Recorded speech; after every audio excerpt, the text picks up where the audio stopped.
আসসালামু আলাইকুম ডাইনি ওয়ার্ল্ড ফ্যামিলি, কেমন আছেন সবাই? আশা করি সবাই অনেক ভালো আছেন।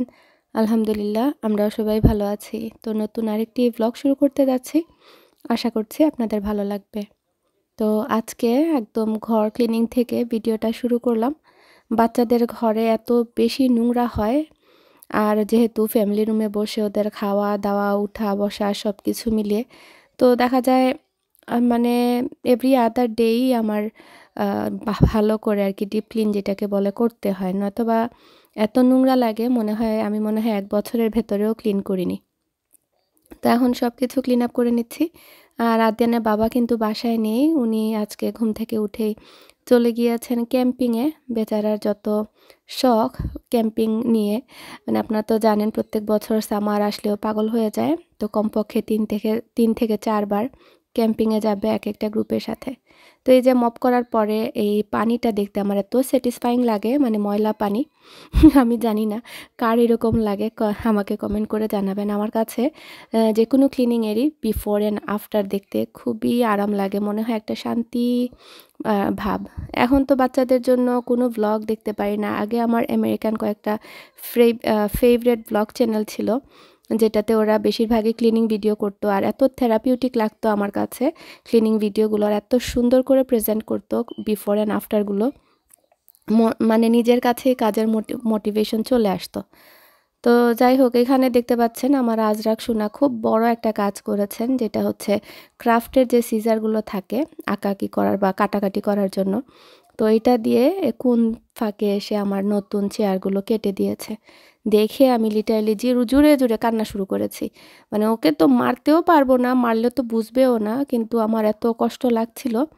তো কি আর করা, এখন হয়তোবা রাইট টাইম হয়নি বাচ্চাদের ঘরে এরকম নতুন কোনো কিছু কেনা, কিন্তু আমাদের ঘরে যেহেতু মেজর একটা প্রজেক্ট করালাম বা রেনোভেশন করালাম, আর এই রেনোভেশনের পরে মনে হচ্ছিল নতুন সোফা না কিনলে কেন জানি না মনে একটা মানে খুশি আসছিল না। তো সেজন্যই আসলে উপরের সোফাটা বেসমেন্টে নিয়েছি, প্লাস বেসমেন্টেও তো সোফা লাগতো, এই জন্যই কিনেছিলাম। তো যাই হোক, এখানের জন্য এখন গ্লু অর্ডার করেছি, যদি গ্লুতে কাজ না হয় তাহলে সেলাই করতে হবে আর কি। তো আজকেও কিউকাম্বার কয়েকটা পেরে নিয়ে আসলাম, ভাবলাম শসা দিয়ে একটা সালাদ করব। আর বাইরে ওয়েদার দেখতে পাচ্ছেন খুবই সুন্দর।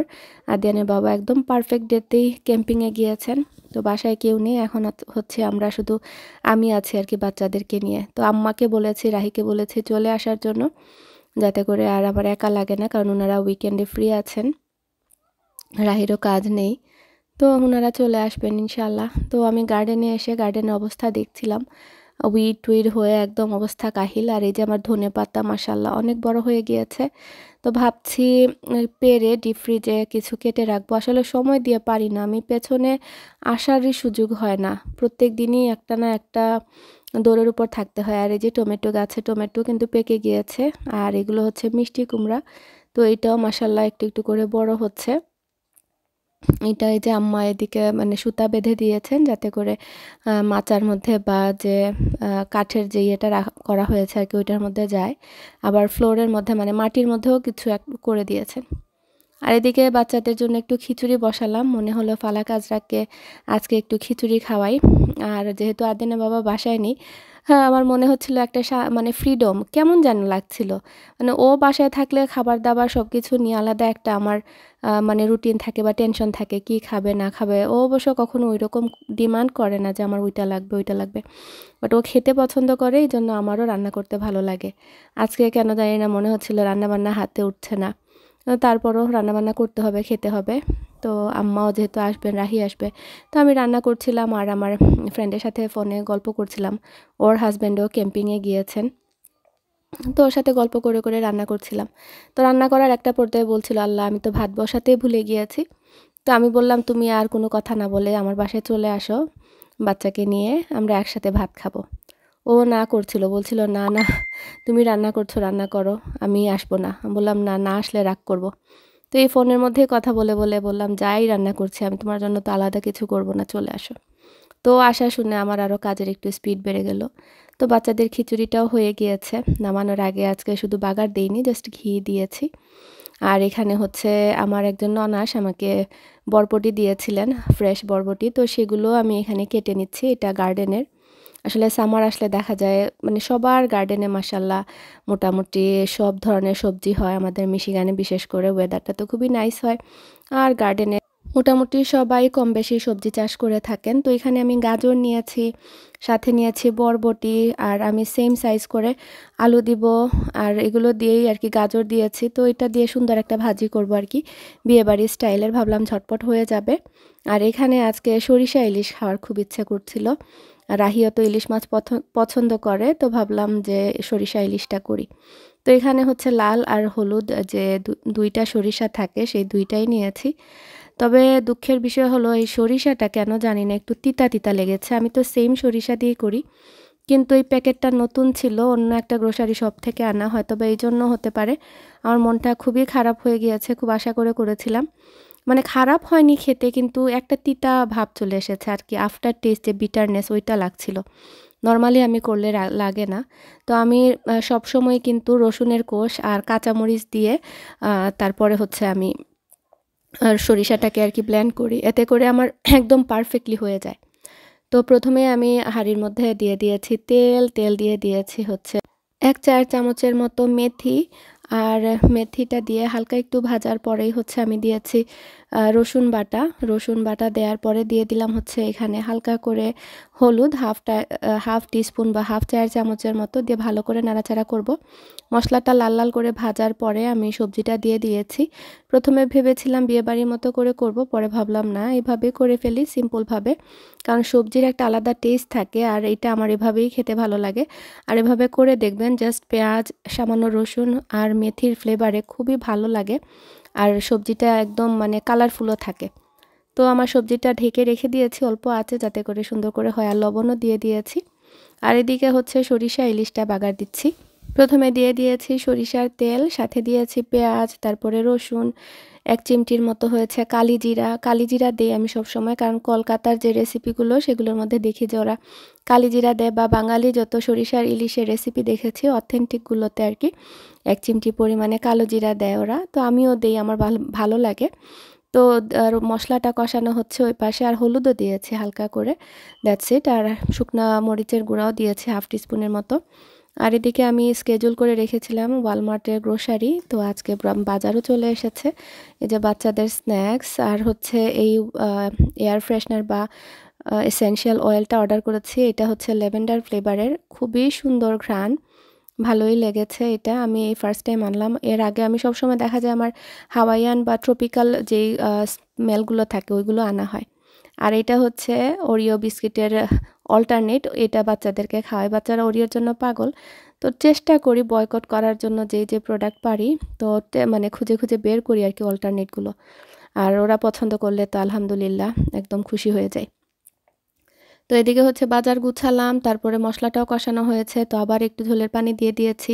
ঝোলের পানি কি, মশলা কষানোর কি বলে পানি আর কি। তারপরে হচ্ছে আপনার সরিষা বাটাও দিয়ে দিলাম, হাফ টিস্পুন হলুদ দিয়েছি, মরিচ দিয়েছি, আসলে আমি আগে বলে ফেলেছি যেটা কিনা আমি এখন দিচ্ছি। তো মশলাটা ভালো করে কষানোর পরে তারপরে হচ্ছে ইলিশ মাছগুলো দিয়ে দিলাম। আমার পরে না এত কষ্ট লেগেছে, ইলিশ মাছের দাম তো সব সময়ই মানে এত বেশি থাকে, তো মজা করে রান্না করে না খেতে পারলে মনে হয় সেই টাকাটা উসুল হয়নি। তো এই আফটার বিটারনেসের জন্য মনে হয়েছে যে ধ্যাত, না করে এটা শুধু শুধু ভুনা করতাম, খেতে আরও মজা লাগতো। তো এখন কাঁচামরিচ কয়েকটা দিয়ে দিয়েছিলাম, চুলার আঁচটা মিডিয়ামে ছিল। তারপরে এখন উল্টে পাল্টে দিয়ে দিচ্ছি যাতে অন্য পাশটা হয়, তারপরে হালকা করে ঝোলের পানি দিয়ে দিব। আমাকে কমেন্ট করে জানাবেন তো কেন এমন হলো, মানে প্যাকেটের জন্য নাকি অন্য কোনো কারণ হতে পারে। কারণ আমি সেম ওয়েতে সেম টেকনিকে সবসময় সরিষা ইলিশটা করে থাকি। থাকে না এক একজনের রান্না করার স্টাইল এক এক রকম, আমার রান্না করার স্টাইল সেম রেসিপি আমি অলওয়েজ ফলো করছি এই সরিষা ইলিশের জন্য। তবে আমি এক্সপেরিমেন্ট করি অন্যান্য খাবার দিয়ে, আবার যেটা আমার হাতে ভালো হয় দেখা যায় ওইটা আমি ওইভাবেই সবসময় রান্না করি আর কি। আর আজকে আপনাদের সাথে ইন্টারেস্টিং একটা রেসিপি শেয়ার করতে যাচ্ছি সালাদের, যেটা কিনা বিটরুটের সালাদ। বিটরুট সম্পর্কে আমরা মোটামুটি সবাই জানি আমাদের হেলথের জন্য কতটুকু উপকারী। ফ্যাটি লিভারে যাদের সমস্যায় ভুগছেন তারা যদি প্রত্যেক দিন এই বিটরুটের 1 গ্লাস জুস খান তাহলে সেটা নাকি কমে যায়। প্লাস ডায়াবেটিক পেশেন্ট যারা আছেন বা কোলেস্ট্রলের রুগী যারা আছেন তাদেরও নাকি এটাতে অনেক উপকার হয়। আর বিশেষ করে যারা কিনা একটু মানে বিউটি কনশাস বা স্কিন নিয়ে একটু মানে আমরা একটু সচেতন আর কি, তাদের জন্য তো একদম পারফেক্ট। আর এই কয়দিন ধরে আসলে নিতা আম্বানির এই বিটরুটের জুসের কথা শোনার পর থেকে তো মাথার মধ্যে সেটা শুধু ঘুরপাক খাচ্ছিল। তো আদিয়ানে বাবার সাথে মজা করছিলাম যে আমরা এখন থেকে প্রত্যেক দিন বিটরুটের জুস খেয়ে একদম ইয়াং হয়ে যাব, বা ইয়াং থাকবো অ্যাকচুয়ালি। আমরা বুড়ো হব না, মানে নিতা আম্বানি খেয়ে খেয়ে এরকম মানে থাকছে ওর সিক্রেট আর কি, চিরসবুজ থাকার। তো আমি গত সপ্তাহে কিন্তু বাজার যখন এনেছিলাম এই বিটরুটটা এনেছিলাম, আর 1 সপ্তাহ ধরে আমার রেগুলার ফ্রিজের ড্রয়ারের মধ্যে ফুটা হচ্ছে। আর শুধু যে বিটরুট এনেছি এমন না, গাজর এনেছি, সাথে আদা এনেছি, লেবু এনেছি। কারণ বিটরুটের জুসের যে উপকরণ সেটা হচ্ছে আদা, লেবু, তারপরে বিটরুট এগুলো, তারপরে হচ্ছে গাজর, এগুলো একসাথে করে আর কি ব্লেন্ড করে তারপরে জুসটা বের করলে আর কি মজা হয়, বা শসার সাথে দেয়া যায়। তো এনে টেনে তো আর খাওয়ার কোনো খবরই নাই। মানে যেটা দেখা যায় মনে হয় এটা খেয়ে আমি একদম উল্টায়ে ফেলবো। তো পরে আর খাওয়া হয় না। তো আমি পরে আমার বান্ধবীর সাথে গল্প করছিলাম, বান্ধবী মোসানা। তো ও বলছিল, "তুই সালাদ করে খাস না কেন?" পরে ওর কথা শুনে আসলে মাথায় আসলো যে সত্যি তো, এটা ফুটা করে নষ্ট না করে আমি একটু সালাদ করি। তো যেই কথা সেই কাজ। আমি টমেটো, কিউকাম্বার, গাজর দিয়ে, বিটরুট সাথে দিয়ে, পেঁয়াজ, কাঁচামরিচ, ধনেপাতা দিয়ে যেভাবে দেশি সালাদ করা হয় ঠিক সেভাবেই সালাদটা করেছিলাম। তো আমার ফ্রেন্ডটাও চলে এসেছে। তো আমরা একসাথে বসে দুপুরের খাবারটা খেলাম আর কি। খুবই ভালো লেগেছিল, আলহামদুলিল্লাহ। তো এখন ডিজার্টে কি করব, আর আমার মাথায় কাজ করছিল না, তাড়াহুড়া করে ভাবলাম আম্মাও সেমাই খেতে পছন্দ করেন আর ঝটপট এটা হয়েও যাবে। তো আম্মার আর ওরা বসে গল্প করছিল, তো আমি কিচেনে এসে ভাবলাম কি বানানো যায়। পরে সেমাইয়ের একটা প্যাকেট ছিল, তো সেটা দিয়ে এখন ঝটপট করে সেমাই রান্না করে ফেলছি। তো ওইদিকে দেখতে পেরেছেন আমি দুধের মধ্যে মরচা গুড় দিয়ে জাল করছি যাতে করে গুড়ের একটা ফ্লেভার আসে। আর এখানে ঘি দিয়ে দিয়েছি, দিয়ে সেমাইটুকু ভেজে নিচ্ছি আর কি একটা প্যাকেট, সাথে হচ্ছে কিশমিশ দিয়ে দিচ্ছি। আর আমার এভাবে সেমাই করলে দেখা যায় মাশাআল্লাহ খুবই ভালো হয়। যারা এখনও ট্রাই করেননি এভাবে একবার ট্রাই করতে পারেন। খুবই সিম্পলভাবে করে থাকি, বাট খেতে একদম মানে মনে হয় যে খুব এফোর্ট দিয়ে করেছি, আসলে ওইরকম এফোর্ট না। তো কিশমিশটা দিয়ে এখন ভালো করে নাড়াচাড়া করে এটা ভেজে নিব যত সময় পর্যন্ত সুন্দর একটা ঘ্রাণ বের না হয় আর গোল্ডেন কালার চলে না আসে। তো বেশি সময় লাগে না, 3 থেকে 4 মিনিটেই কালার চলে আসে। আর এদিকে হচ্ছে আমি নারিকেলও দিয়ে দিচ্ছি। আপনারা চাইলে ফ্রোজেন যে প্যাকেটের নারিকেল সেটাও দিতে পারেন। আমি হচ্ছে দোকানের যে ডেসিকেটেড কোকোনাট বা যে শ্রেডেড কোকোনাটগুলো থাকে সেটা দিয়েছি। তো এখন দিয়ে দিচ্ছি জাল করা দুধ, আর দুধের পরিমাণ হচ্ছে 1 প্যাকেটের সাথে প্রায় এখানে কত লিটার, 2 লিটারের মতো দুধ হবে, বা একটু কম বেশি হতে পারে, চোখের আন্দাজে আর কি আমি দিয়েছি। আর সাথে দিয়ে দিলাম হচ্ছে এই ডাবল ক্রিমটা। এটার হচ্ছে আপনার নেসলে কোম্পানির, আর কোন কোম্পানির আল্লাহ জানে, এটা আমি অনেক আগে একসাথে কয়েকটা কিনে এনেছিলাম। আপনারা চাইলে দেশে যারা আছেন তারা ডানোর যে ক্রিমটা, আই থিঙ্ক এটা অন্য কোন কোম্পানি, আরবিক দোকান থেকে এনেছি। তো যেকোনো ক্রিম আপনারা দিতে পারেন এরকম একটা। তো দিলে হয় কি, একটা ক্রিমি ভাব চলে আসে। আর মিষ্টিটা একটু চেক করে নেবেন। যদি মনে করেন গুড়ের মিষ্টি এনাফ হয়নি, সেক্ষেত্রে আপনারা চিনি বা আরও একটু গুড় অ্যাড করতে পারেন। আমি কিন্তু 2-3টে এলাচিও দিয়েছি ফাটিয়ে, যাতে করে সুন্দর একটা এলাচির ঘ্রাণ আসে। তো ব্যাস নাড়াচাড়া করে আমি নামিয়ে ফেলবো। আর এখানে দিয়ে দিচ্ছি সামান্য একটু কেওড়া জল আর হচ্ছে গোলাপ জল। তো এই 2টা দিলে হয় কি, সামান্য মানে সুন্দর একটা শাহি ফ্লেভার চলে আসে। মনে হয় যে একটা কীরকম একটা ভালো লাগে আমার কাছে। এত স্ট্রং হয় না কিন্তু। এটা এসেন্স না, আবারও বলছি এটা জল। সো এসেন্স দিলে 1 ফোঁটা বা 2 ফোঁটা দিবেন না, হয়তোবা মুখে দিতে পারবেন না, বেশি স্ট্রং হয়ে যাবে। আর আমি তো যেহেতু পানি দিয়েছি 1 চায়ের চামচ করে দিয়েছি। সবার শেষে দিয়ে দিয়েছি হচ্ছে পাউডার মিল্ক বা গুঁড়া দুধ। তো গুঁড়া দুধ দিয়ে নাড়াচাড়া করে এখন নামিয়ে নিয়েছি। উপর থেকে একটু গোলাপের পাপড়িও দিয়ে দিলাম যাতে দেখতে সুন্দর লাগে। আর এগুলো এডেবল, কিন্তু অ্যামাজন থেকে আমি কিনেছিলাম, যে কোনো ডেজার্টে দেয়া যায়। আর একটু নারিকেলও দিয়েছি, আসলে দেখার সৌন্দর্য যেটাকে বলে। বাইরে বসে এখন চাটা খাবো, আর চায়ের উপরে কিন্তু আমি ডালগোনা কফির জন্য আলাদা করে কফি, চিনি একসাথে ব্লেন্ড করে রেখে দিই।